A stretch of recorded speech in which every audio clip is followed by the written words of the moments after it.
Сәлем достар, бүгін біз сіздермен циститтен қалай емделеді, сол туралы айтатын боламыз.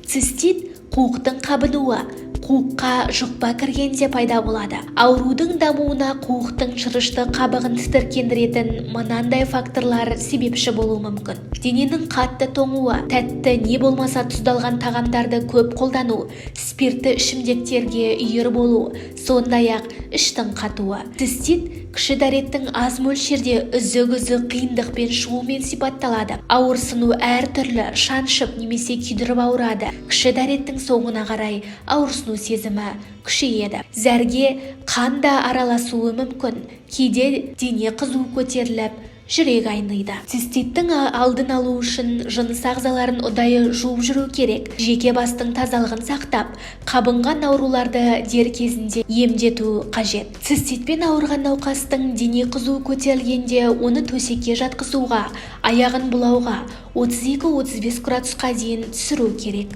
Қарынның төменгі жағына ыстық кебек не болмаса қайнатылған дәннің қауызы мен езілген картоп басу қажет. Емдәм, сүт және өсімдік тағамдары. Тәтті тағамдар мен спирт ішімдіктерді қолданбау керек. Күн сайын жарты қасық ас содасын суға қосып ішкен өте пайдалы. Дәрілік өсімдіктерге келетін болсақ, бірінші итмұрын, шиповник. Итмұрын тамырының қайнатпасы, яғни ұнтақталған итмұрын тамырының 2 ас қасығы 1 стакан қайнаған суға салып, 15 минут қайнатып, кейін 2 сағат тұндырып, сүзгіден өткізеді.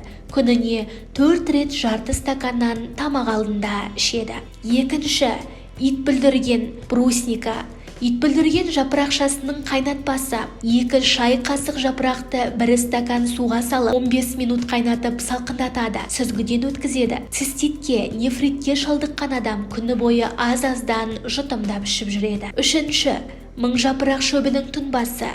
2 шай қасық шөпті 1 стакан қайнаған суға салып, 1 сағат тұндырып қояды да, кейін сүзгіден өткізеді. Күніне 4-тен 1 стаканнан 4 рет тамақтан бұрын ішеді.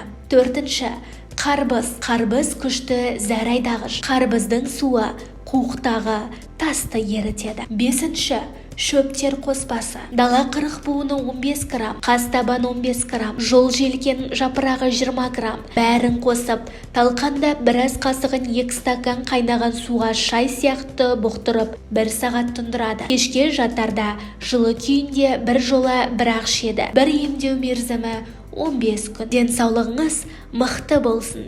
Егер де видео ұнаған болса, қолдау көрсетіп, лайк басып, комментарий жазуларыңызды өтінеміз.